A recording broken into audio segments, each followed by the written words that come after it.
Welcome back to Amerisogyny. I'm your host, Hannah Blue. You're listening to episode 39, Drugs, Sex, and No Rock and Roll. For this episode, I posted a poll on Instagram asking viewers what would they like the next topic to be. Dating stories, true crime, or discussing my favorite K-dramas, part 2. And the winner is, drumroll please, true crime. And oddly enough, there's a K-drama sprinkled into this, and that is completely a coincidence. To all of the listeners who voted, I thank you, and please continue to give me feedback. I love hearing from you. Now, let's get into it. Let's talk about drugs. Our first stop, South Korea. A Korean actor who starred in the Oscar award-winning movie Parasite is in trouble with police for drug use. In the USA, drugs and crime is nothing new. When a celebrity over here gets in trouble for drugs, most people barely bat an eyelash. But in South Korea, it's a big deal. Being involved in a scandal over there is akin to taking a blowtorch and setting your career on fire. And who do the police have in their sights? Actor Lee Sun-kyun. And if I'm saying that wrong, please forgive me. I'm not Korean, but I do try my best. Police want to interview Mr. Lee and 7 other people to question them about their involvement in illegal drug use. According to reports, Mr. Lee likes using drugs at escort bars. Over here, we call those strip clubs. The police also want to question Han Seo-hee, a K-pop trainee who got into trouble for smoking weed with former Big Bang bandmate T.O.P. in 2017. They also want to question Hwang Han-na, and she's the granddaughter of the founder of Namyang Dairy Products. The richy rich, guys. Here's what's so interesting to me. South Korea used to have a drug-free reputation. I don't know how they worked that out because the U.S. has never had it. Police have also indicted actor Yoo Ah-in, who starred in Hellbound. That's a K-drama on Netflix. He was indicted for habitual illegal drug use. Here's what's interesting about him. A court rejected arrest warrants on 2 separate occasions for him. I guess the police in South Korea are tenacious because they finally got him. He is 37 years old and he was born hung-sick. He is suspected of breaching their Narcotics Control Act by abusing propofol. This drug helps people relax or go to sleep before or during surgery and other medical procedures. In this country, we are familiar with propofol because Michael Jackson was using this for a long time, and ultimately, it killed him. The Seoul Metropolitan Police Agency has been busy. They had a huge drug bust and arrested 37 people, including a smuggler, 8 distributors, and 28 buyers. They also want to get the alleged mastermind of the operation, who they say is staying overseas. Wonder if they're in the U.S. Police seized 9 kilograms of meth during the investigation. Whenever I hear about the crimes in South Korea, it's always interesting because there are so many people who infantize South Koreans and act like South Korea is some magical form of Disneyland where its people are so pure and they can never commit crimes. It's not the South Koreans who think this way. They'll tell you the truth about their country. It is the delusional fandoms who think this way. And stories like this burst their bubbles every single time. People are people. South Koreans struggle with demons just like everybody else around the world. And no place on earth is Disneyland. I think the reason we seldom hear about crimes such as this is because they are stricter and harder on their celebrities. When Korean celebrities get caught in scandals, most times their careers go down in flames, while celebrities in the US just keep on going.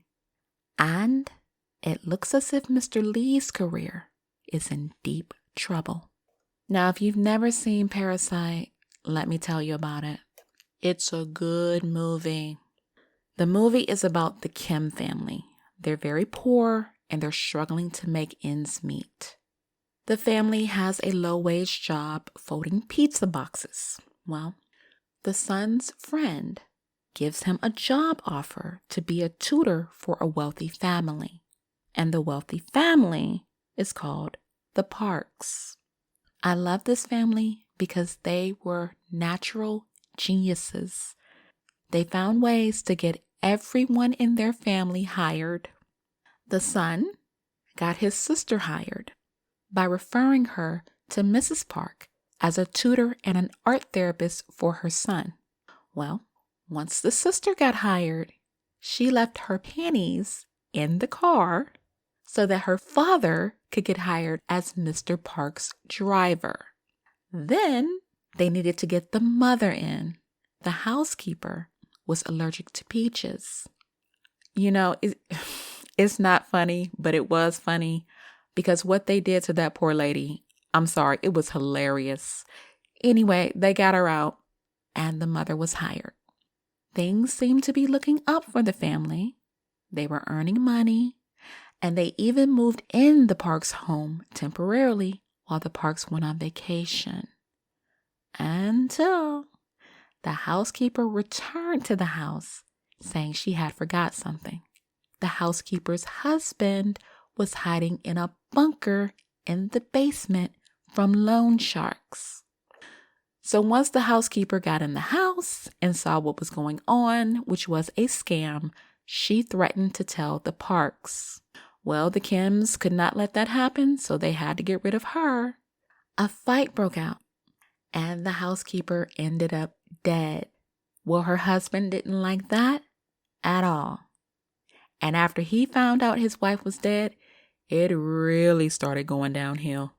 The movie ends up in a bloodbath with Mr. Park being killed. And the ending of the movie was bittersweet. And his role in the movie was excellent. Now his career is in trouble. He's had to drop out from another project, No Way Out. And after Lee was booked on drug charges, a decision was made to remove him from the movie. He was also set to star in 2 other movies, Project Silence and Land of Happiness. But the production company says it's going to keep an eye on the police investigation.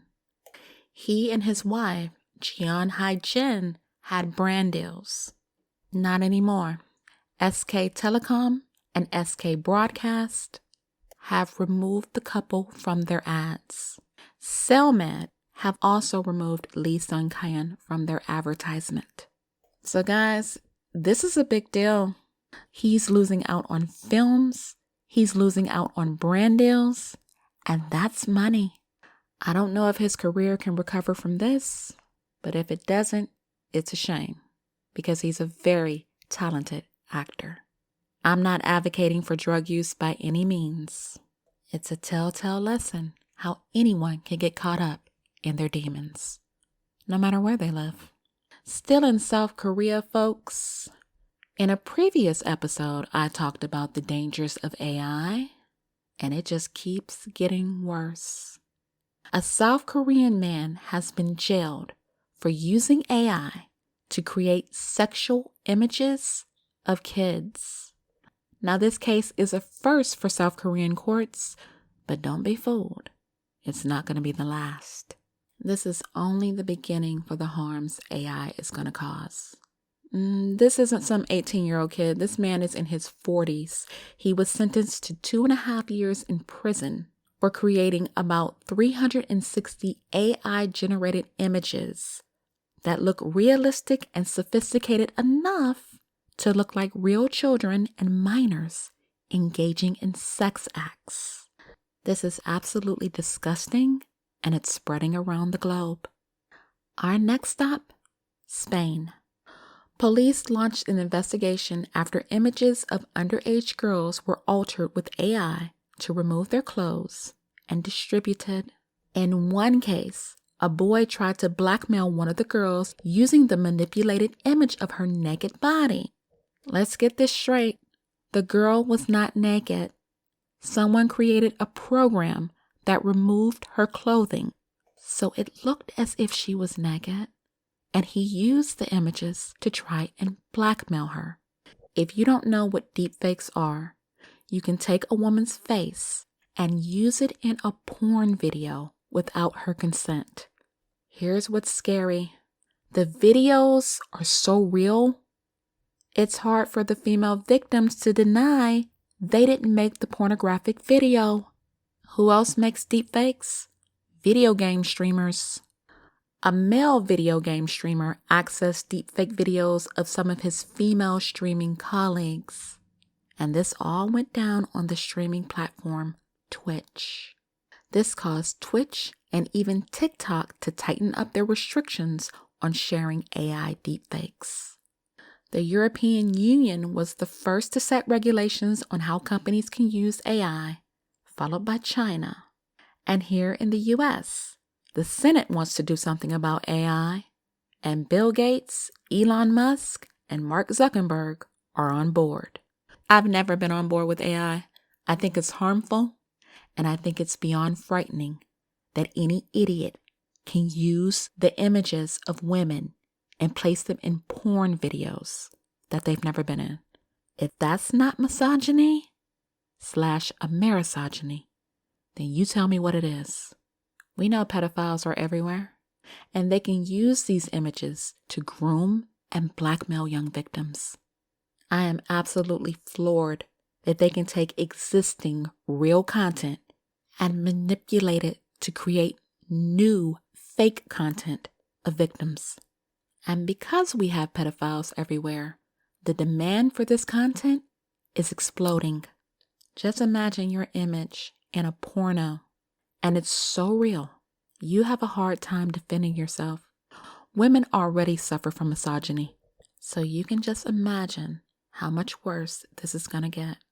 David Thiel of Stanford Internet Observatory said, "You can't regulate what people are doing on their computers in their bedrooms. So how do you get to the point where they can't use openly available software to create harmful content like this?" Now that's a good question. Some people think AI is a godsend, but stories like this only show just how horrific AI can be. Women are always at risk of sexual abuse, virtually and offline. Our next stop, Balingo, Congo. A 42-year-old woman was raped while her kids were out searching for food. Because of war in Congo, women and children have been forced to go to displacement camps. The mother of 4 became disabled in a motorcycle accident. Shortly after, her husband left her. What a prince. She says, "I wanted to scream, but he took my mouth and threatened me with death." According to clinics run by Doctors Without Borders, approximately 70 women and girls are sexually assaulted every day. And this is nothing new. This has been going on in eastern Congo for almost 3 decades. And who are the perpetrators? Armed fighters. Due to the conflict, in 2022, almost 4 million people were displaced within Congo.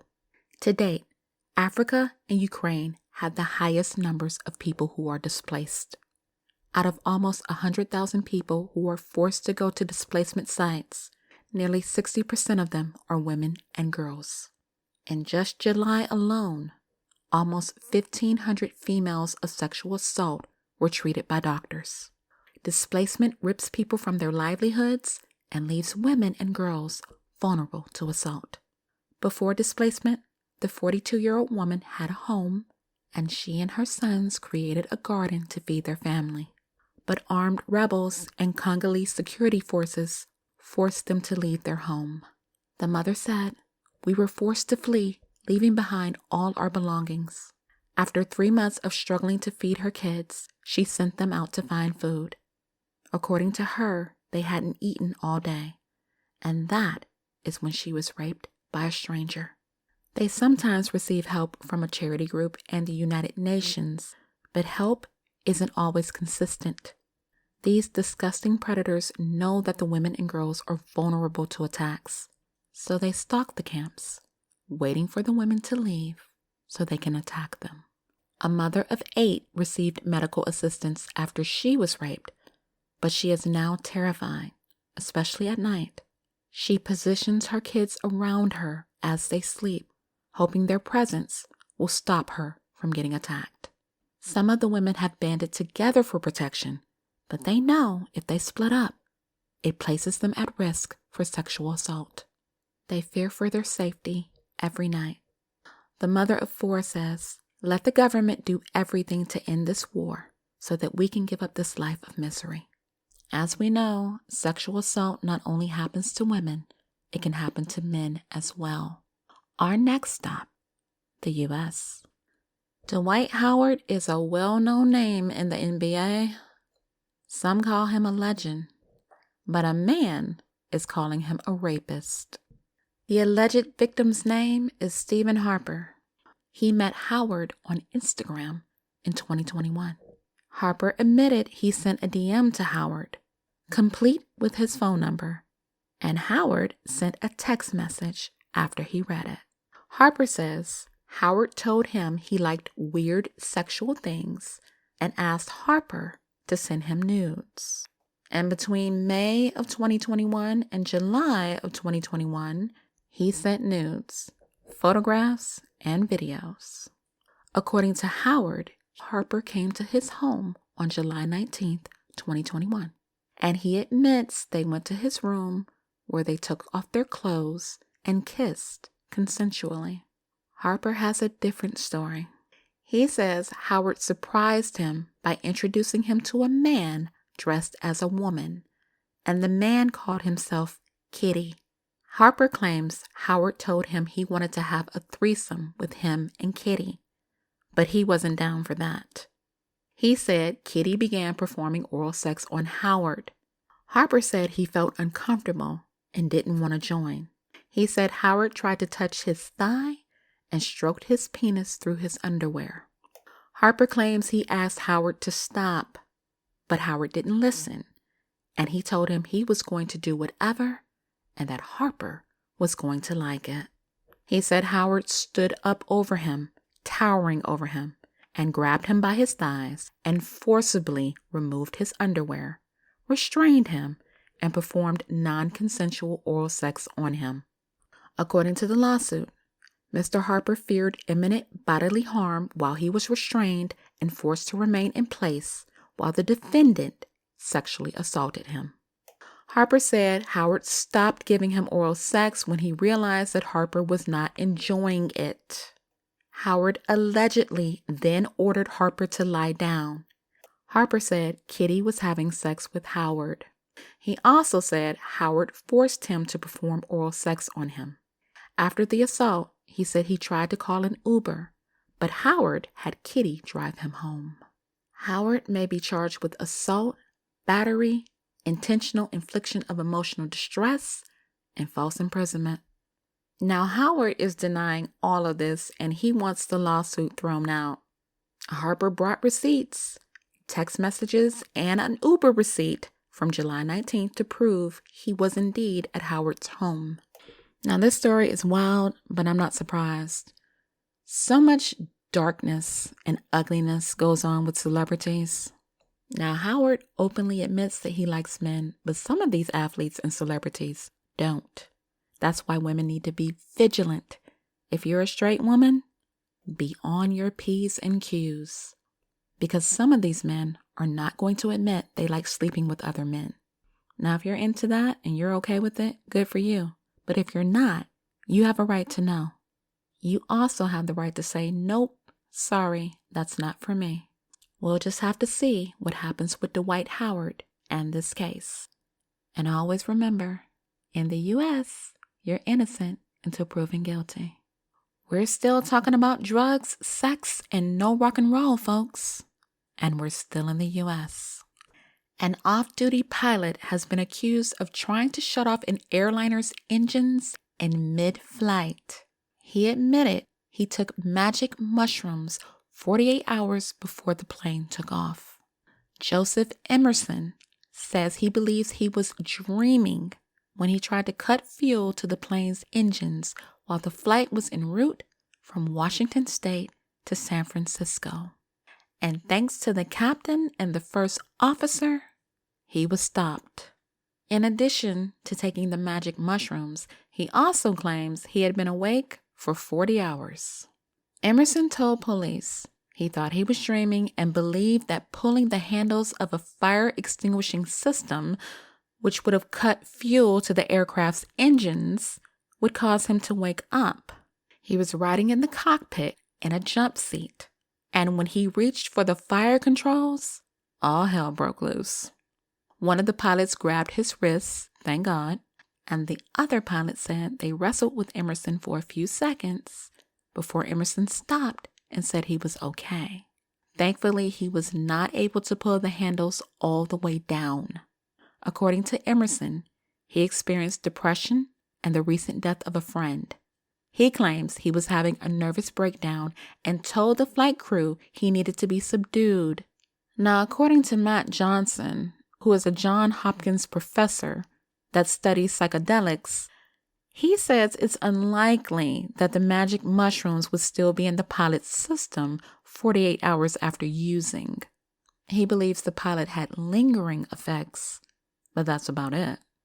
According to Johnson, it's possible that the lingering effects of the magic mushrooms, existing depression, and sleep deprivation could have created a perfect storm. According to Johnson, Emerson may have experienced behavioral changes or derealization, and we talked about derealization in a previous episode.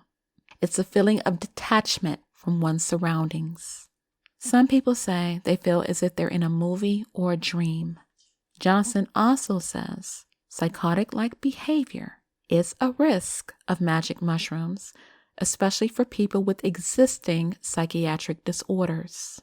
Well, Emerson has been charged in federal court with interfering with a flight crew. He's also been charged with 83 felony accounts of attempted murder, 83 counts of reckless endangerment, and 1 count of endangering an aircraft. He pleaded not guilty to all state charges. Can you imagine what would have happened if they hadn't stopped him? Here's how scary the situation got. Emerson was having small talk with the pilots about the weather and the plane. He then said, "I'm not okay," before reaching up and grabbing the fire handles. It's alleged he walked to the back of the plane with no issues, but told a flight attendant, "You need to cuff me right now, or it's going to be bad." So the crew cuffed him, but that didn't stop him. He tried to grab the handle of an emergency exit door, and thankfully was stopped by a flight attendant. I know they were so glad to get his ass off that plane. This is a guy that had no red flags in the past. According to his neighbor, Emerson seemed like a really nice guy, and there was nothing abnormal about him.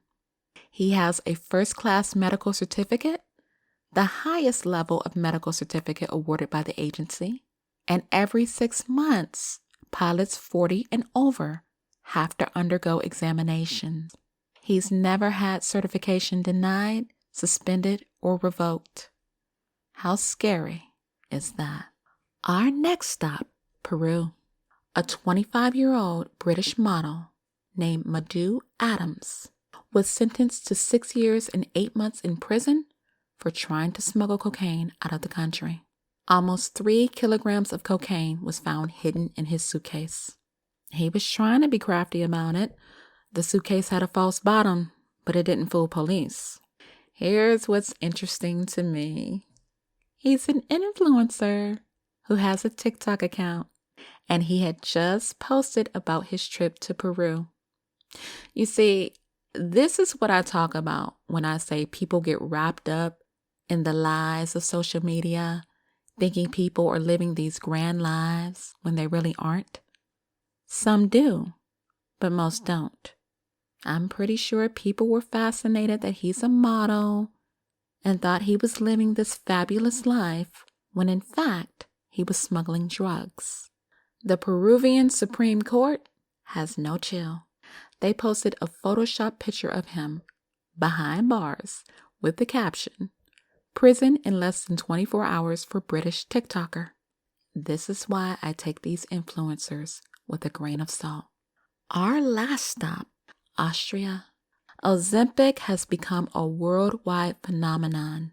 It's highly coveted for its influence on weight loss.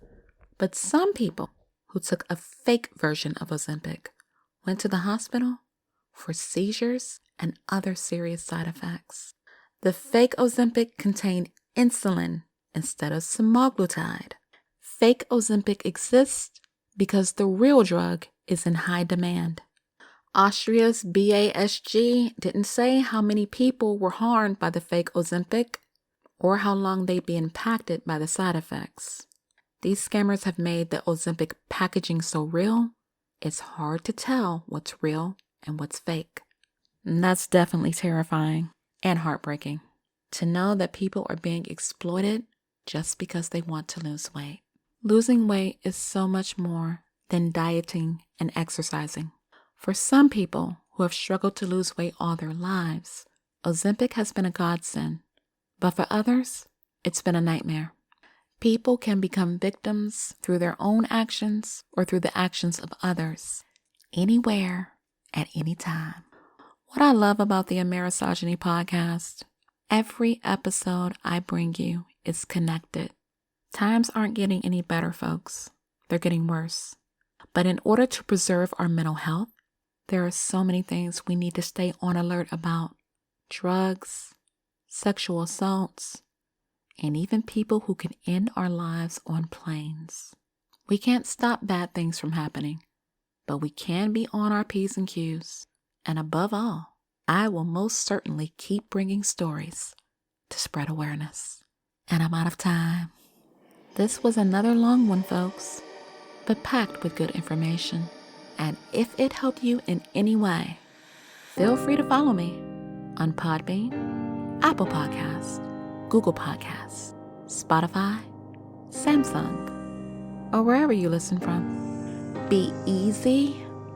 I will be back with more stories. Take care of yourselves. Have a good weekend. And as always, God